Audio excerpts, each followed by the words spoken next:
নমস্কার বন্ধুরা, জ্যোতি সিম্পল কিচেনে সবাইকে স্বাগত। আশা করি তোমরা সবাই খুব ভালো আছো আর আমিও ভালো আছি।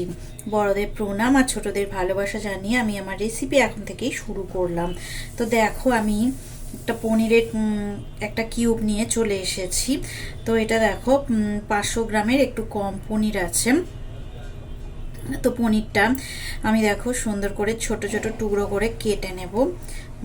তো দেখো, পনিরের একটা সুন্দর রেসিপি আমি আজকে তোমাদের সাথে শেয়ার করব। তো এই দেখো, পনিরগুলো আমি এভাবে লম্বা লম্বা টুকরো করে করে কেটে নিচ্ছি। তো আজ দেখো অন্যরকম একটা রেসিপি আমি বানাচ্ছি। তো তোমরা স্কিপ করো না, ভিডিওটা প্রথম থেকে শেষ পর্যন্ত দেখো, আশা করি তোমাদের ভালো লাগবে। তো এইভাবে ছোট ছোট করে আমি কিউবের থেকে একটু বড় সাইজ, এরকম সাইজ করে দেখো আমি সব পনিরগুলোই কেটে নেব। তো তোমরা আমার সাথে থাকো। তো আমি এইভাবে দেখো সমস্ত পনির কেটে নিচ্ছি। তো আজকে কি রেসিপি বানাবো তোমাদের সাথে দেখো সবটাই আমি শেয়ার করব। তো চলো এখন পনিরগুলো ঝটপট করে আগে কেটে নিই, তারপরে আমি তোমাদেরকে দেখাবো আর তোমাদের সাথে সব শেয়ার করব যে কিভাবে আমি রান্নাটা করছি। তো চলো এখন পনিরগুলো আমি ঝটপট করে কেটে নিই। তো কড়ার মধ্যে দেখো কিছুটা তেল ছিল, আমি আর একটু সর্ষের তেল দেখো দিয়ে দিলাম। তো কড়াটা বেশ ভালোই গরম হয়ে গেছে।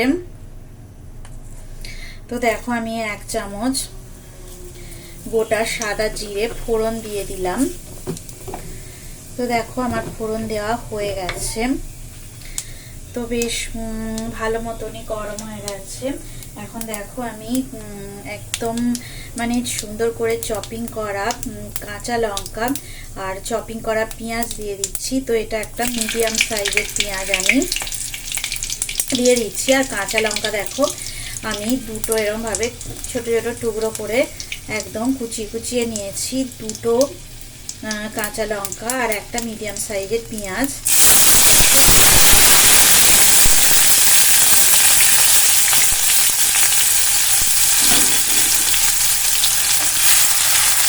তো গ্যাসের ফ্লেমটা আমি মিডিয়ামে করেই রেখে দিয়েছি।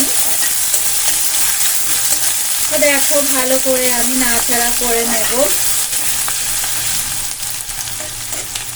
একটু লাল লাল হওয়া পর্যন্ত আমাকে অপেক্ষা করতে হবে।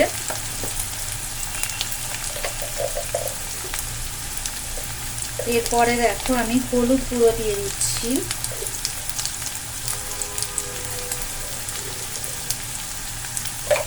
আমি 1 চামচ আর একটু সামান্য হলুদ গুঁড়ো দিয়ে দিলাম। আর নুন দেখো আমি 1/2 চামচের মতো নুন দিলাম।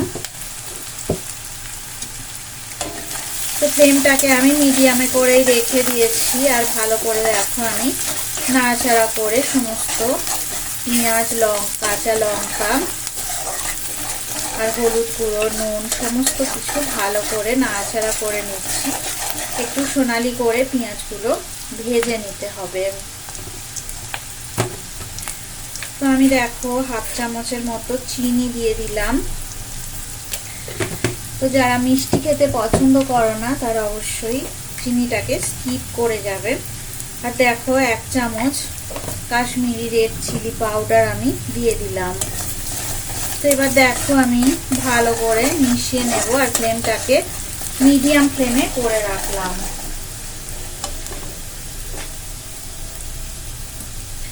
তো দেখো আমি 1 চামচ আদা রসুন বাটা দিয়ে দিলাম। আবার আমি ভালো করে নাড়াচাড়া করে মিশিয়ে নেব আদা রসুন বাটাটা। 2 মিনিট একটু নাড়াচাড়া করে আদা রসুন বাটাটা ভালো করে মিশে গেলে তো আমি দেখো এই যে কুচনো টমেটো দিয়ে দিচ্ছি।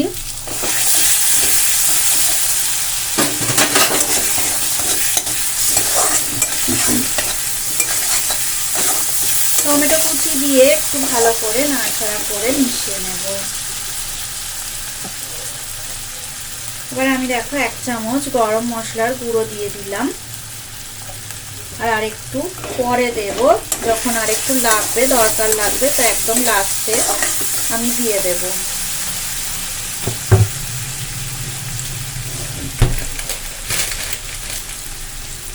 তো দেখো আমার কেনা মটরশুঁটি ছিল, তো কেনা মটরশুঁটি আমি দিয়ে দিলাম। এটা একটু সিদ্ধ করাই থাকে, তোমাদের কাছে কাঁচা মটরশুঁটি থাকলে তোমরা দিয়ে দিতে পারো। এখন মটরশুঁটির সিজন, মানে এখন মটরশুঁটি সবার বাড়িতেই থাকে।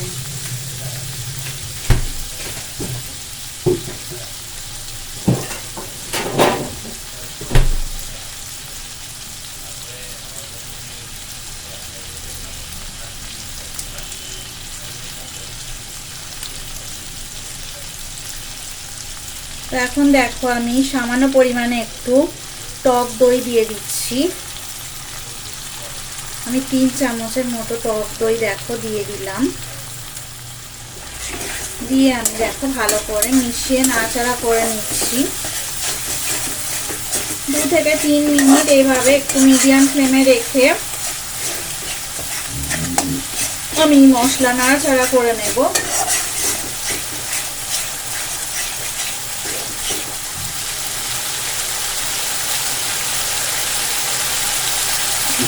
মশলা থেকে দেখো তেল ছেড়ে ছেড়ে যাচ্ছে। তো এবার আমি যে পনিরের টুকরোগুলো আমি কেটে রেখে দিয়েছিলাম এইভাবে একটু লম্বা লম্বা করে, তো পনিরগুলো আমি সমস্ত পনির দেখো দিয়ে দিচ্ছি।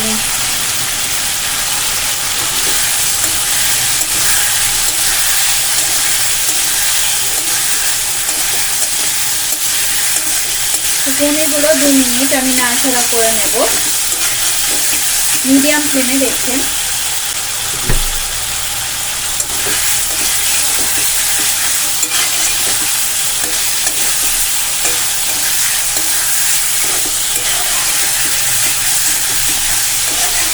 দেখো 2 থেকে 3 মিনিট এইভাবে নাড়াচাড়া করে নিলাম আমি। তো এবার আমি দেখো একটু জল দিয়ে দেব। তো যেহেতু এই গ্রেভিটা রুটি দিয়ে খাবো তো একটু ঘন ঘন হবে, তো আমি দেখো অল্প করেই জল দিয়ে দিলাম। খুবই অল্প জল দিয়েছি, পনিরটা একটু সিদ্ধ হবার মতো।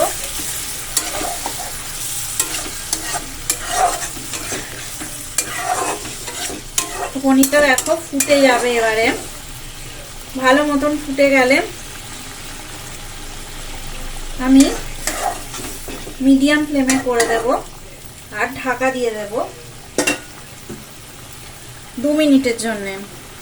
তো দেখো আমি ঢাকা দিয়ে রাখলাম, ফিরে আসছি 2-3 মিনিট পর। দেখো 2 থেকে 3 মিনিট হয়ে গেছে, তো আমি ঢাকাটা তুলে নিয়েছি আর আমার দেখো মটর পনির একদম রেডি হয়ে গেছে। তো গ্যাসের ফ্লেমটা এবার আমি অফ করে দিলাম।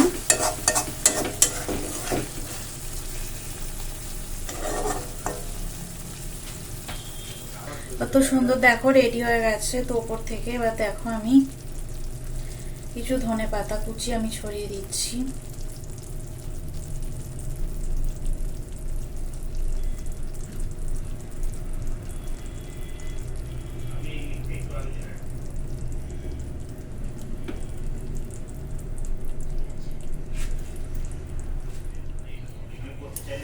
মটর পনিরের রেসিপি একদম সুন্দর করে সাজানো হয়ে গেছে। তো কত সুন্দর দেখতে হয়েছে দেখো, দেখতে যেমন হয়েছে সুন্দর, খেতেও নিশ্চয়ই তেমন সুন্দর হবে। তো আশা করি আমার ভিডিওটা তোমাদের খুবই ভালো লেগেছে। তো রেসিপিটা যদি ভালো লেগে থাকে অবশ্যই লাইক দেবে, শেয়ার করবে, কমেন্ট করে আমাকে জানাবে তোমাদের কেমন লাগলো। তোমরা সবাই ভালো থাকো, সুস্থ থাকো, আর আমার রেসিপি এইভাবে দেখতে থাকো। এতক্ষণ ধরে রেসিপিটা দেখার জন্যে তোমাদেরকে অনেক অনেক ধন্যবাদ। আজকের মতো টাটা, পরে আবার নতুন রেসিপি নিয়ে তোমাদের সঙ্গে আবার দেখা হবে। আর পুরনো বন্ধুদের তো অনেক ধন্যবাদ আমাকে এগিয়ে নিয়ে যাওয়ার জন্য। আর যারা নতুন বন্ধু আছো তারা আমার চ্যানেলটা সাবস্ক্রাইব করে আমার পাশে অবশ্যই থেকো।